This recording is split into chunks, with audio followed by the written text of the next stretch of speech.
was the emphasis there that you were trying to tell your team just about really locking in on that side? Yeah, I think once we, settled in after setting records in the wrong direction, we spent all of halftime, sort of figuring out how we could defend better and, defend the paint and, address what their concerns were. Obviously, the video really helps. And so it was a collaborative effort. I asked them what they wanted to do in some of the, schemes. And so it was collaborative. They were all engaged. And, we cleaned up guarding, probably the most difficult play for any team in the league to guard, which is their flat action for AT, where they invert the ball screen and they, take your smallest player and go ball screen. That's what she had, 18 points in the first half or 16, whatever it was. Once we solved that a little bit, made that a little harder, they went to other areas in their offense. And, we were mostly prepared for some of that. So credit to the players, 47 points is a lot of points. We were disappointed in that. And we hung in there. I didn't think we played great offensively. Credit to Phoenix. We know that they're physical. It's kind of crazy. A total of 10 free throws in the game. Nobody can complain, I guess, right? There was no big discrepancy, 6-4. But no, I just thought our toughness and just finding our footing. And we knew it might take a little bit. This is the first time we've seen this group as a whole, the Phoenix team whole. The other teams that we saw didn't look anything like this, and so we knew it would be a learning experience for us.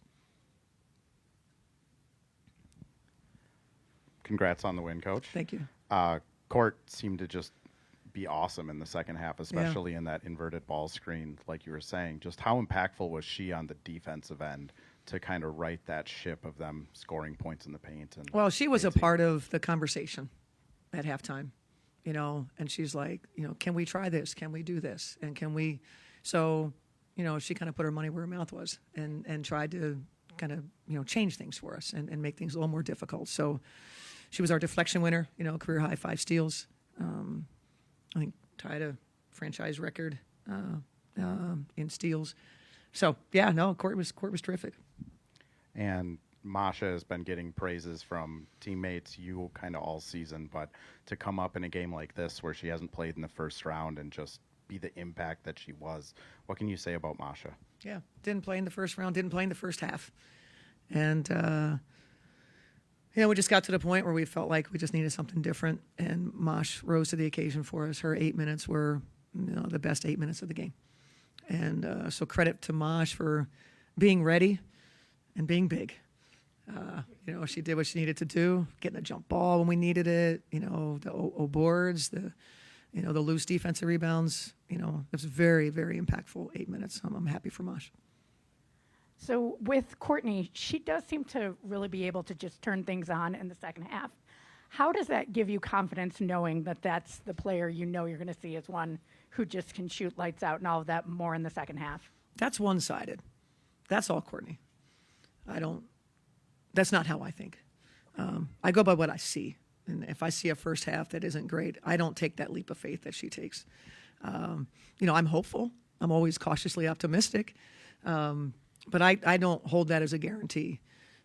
What I appreciate about Courtney was, again, just listening and, just kind of diagnosing and kind of believing us when we tell her, there are certain things available and that we needed aggression. You have to be able to have aggression against these guys. And Courtney did it for us, even though she's one of the smallest players on the court.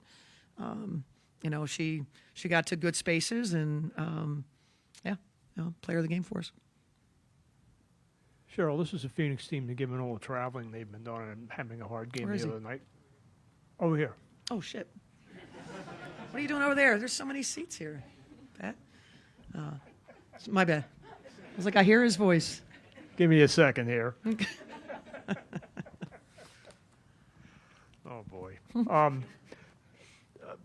Given all the travel Phoenix has done playing a hard game the other night, this is the team that should have been tired but didn't play tired the first 3 quarters. I was wondering if you guys ran a lot on them in the fourth quarter. I wonder if part of that was to finally just tire them out.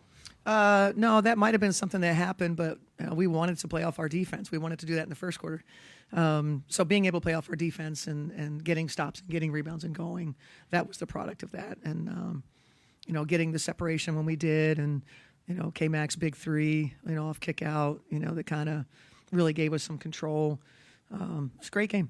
I thought both teams, did a lot of things they wanted to get done, and now we go look at some things, and then obviously Tuesday's game will be just as hard. Hey, Cheryl, just kind of back to Masha a little bit. Like, what goes into that decision down the stretch? I mean, you put her in, I think, with like 4 minutes to go, and she hadn't played, and Alana's the defensive player of the year. But how do you kind of just go through your head and work through what you need in that moment and the confidence to go to her in that spot? Well, she played earlier in the quarter. She kind of wrapped the second. She was out when we tried to get Fee a little bit of time. Was thrilled that we got Fee off the floor for 6 minutes. And that started that fourth quarter, allowed us to do that. So her minutes in the fourth, how she played and the impact that she had, and then missing a defensive rebound was kind of the final straw that we said, this was not, it can't be. If we're going to win, we've got a defensive rebound. And so, we thought Mosh might be able to help us out in that area. She also helped us out on the offensive rebound. So, and again, that jump ball. So that's kind of what went into it. Just I like the quality of her minutes. Coach, I was wondering if you could talk about the growth of this group individually and collectively. They can do a lot of their own problem solving, it sounds like. And it's obviously you've guided that, but to reach that point where they can really help make those decisions. Yeah. Well, and they did it a lot last year. That's why I knew they were special. They problem solve together. They don't finger point. So think about the worst moments of the game for us, which was most of the first half. You didn't go back to the locker room with people blaming. They went right into listening and like, what can we do together? Who needs to do what? And it's a mature group, emotionally mature. I didn't do anything to bring that along. That's just who they've always been.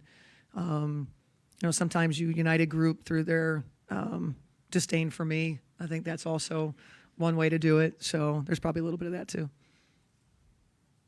Thanks. For Courtney, what is it about the second half of games that just makes you, I don't know, explode? Do you just always seem to have energy in the second half that's maybe more than the first half? Is there a confidence you get when you keep playing? I think I just want to win. So, it may look like that. I don't know if that's a compliment or not. Because I should bring the same energy for 40 minutes. So I try to bring the same energy for 40 minutes, but maybe it's just a different perspective for you because it's go time. And Kayla, when you see her starting to go off like that in the third quarter, what confidence does that bring you guys? I always have confidence in Courtney, but I think that when she changes her pace, between her and T, actually, their pace, it's a 40-minute game, So when we're able to have spurts of that and transition, her getting to her pull-up, things like that, it gives us energy, as a group when we get out and transition, and that's where, that's our bread and butter. And so when she's out there hooping and confident, it's contagious. And so, it just becomes a lot of fun out there playing the game within the game. When Cheryl was in here, she was talking about the conversation that you guys had collectively as a team about how to turn your defense up a couple notches there in the second half. Just what was that conversation like? Courtney, she said that you had a big voice in just trying to figure out what adjustments you guys had to make there in the second half to slow down Phoenix. Yeah, I think when you got players that's going off, you got to come in at halftime and throw out ideas and throw out different things. So I think we do a good job of just adjusting, and it worked. For both of you, talking about that halftime conversation, Cheryl described it as collaborative, said all of you guys were sharing ideas. What does it mean that she gives you guys the space to do that rather than kind of just pulling you in and yelling at you guys to get it in gear? Yeah, Cheryl's great at getting to the next play. Even in our huddles, she might be very upset about something, but she's like, all right, and get into the next play, and that helps us because the game is ebbs and flows, and we understand that. So we've been through a lot of adverse situations in the last 2 years together. And so we always know it's a team effort, and I think in those moments when we need to brainstorm or whatever, it's never we're all on islands. We're doing it together, and that's really what it is. We're just trying to problem solve and do whatever it takes to win, and that's what that halftime. It was just another example of that in our halftime conversation. For either of you, Masha came in the fourth quarter, seemed to get her hands on everything that Phoenix was trying to do, especially since she hadn't been getting a ton of minutes. How big was that performance from her to stay ready and come in and help you guys in a tough spot in that fourth? I mean, it was huge, man.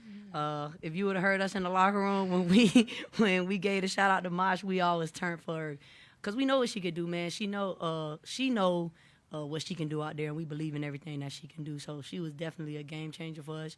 Like you said, when you sit in most of the game and you got to come in and make that instant impact, you just got to be mentally strong, and that's exactly what she is. And she came in and did her thing. Yeah, I mean, 8 minutes plus 14. That's Tough. huge. That's the difference between winning and losing. And I think in the playoffs, in any game, really, when you can have your bench or somebody from your bench give you any type of energy, you know, because we exert so much energy throughout the game. It's such a momentum builder. And so I was really proud of Mosh. You know, it's hard coming off the bench and, you know, playing only 8 minutes and things like that. But she really gave us a jolt towards the end. And it's just nice knowing that we're built that way and we can have anybody step up at any time. I think there to start the fourth, BC gives y'all the first lead of the night and then kicks it out to you for a three, Kayla. And so, I mean, I was just curious, like, what do you between last game and this game, I mean, what has she brought to the team in these kind of clutch minutes, making an impact there? I mean, she's just doing what she does. I think it's a little bit of everything. You'll see her on one of the best players, and you'll see her make big shots. And I think today she was able to get in the paint and kind of create for others, create for herself. That she hit a big one into the shot clock. And she just wants to win, too. You know, she's competitive, and she's just willing to do whatever she needs to do and patch things up, kind of like the glue for us. And we understand that. She's just steady and hits a lot of big shots. And just makes the right play each and every time she's out there. So we know, especially as a starting group, that she's just going to be that glue for us. Yeah, this is for either one of you. A couple of weeks ago after a game, Fee was in here talking about one of the things that you guys needed to work on down the stretch, and she mentioned rebounding. I mean, you look at what you guys did today, particularly off the offensive board. How did and the team effort too? I mean, every starter had at least 6 rebounds. How do you collectively do that? Energy, effort, right? Like rebounding is all about your energy and your effort. We understand it's the playoffs, man, so we don't want to lose because of 50-50 balls or rebounds. So I think you take pride in that, and I think we all take pride in that. You know, you can't see your teammates out there crashing and you just standing. That ain't no good look. So I think we all take pride in it. Yeah, and it's just a possessions game, too. You know, when you're in a series, you just value possessions so much more, you know, and I think Cheryl has really called on us, too, as guards to make sure we're getting in there. And things like that. I know she did for me. She sent me a whole statistic on my rebounding. So there was a lot of red on there. So I figured I should kind of step up at some point. And so, you know, just want to be that person that's, you know, doing everything that your team needs you to do. And that includes rebounding, not just 3. So that's all.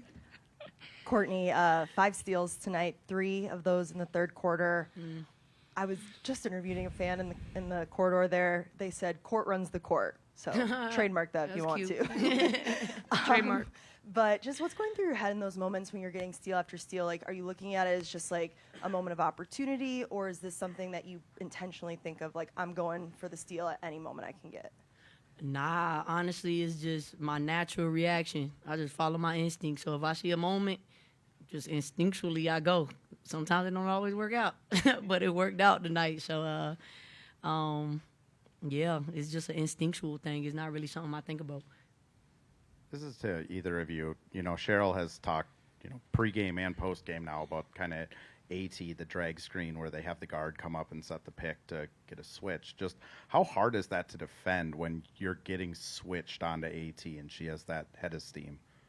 I mean, AT's a great player, and, you know, she's continuously shown that throughout her career. So you just want to, when you're playing against great players, you know that they're going to be able to get part of what they do well, what they do great, why they're all, you know, she's in the MVP conversation and things like that.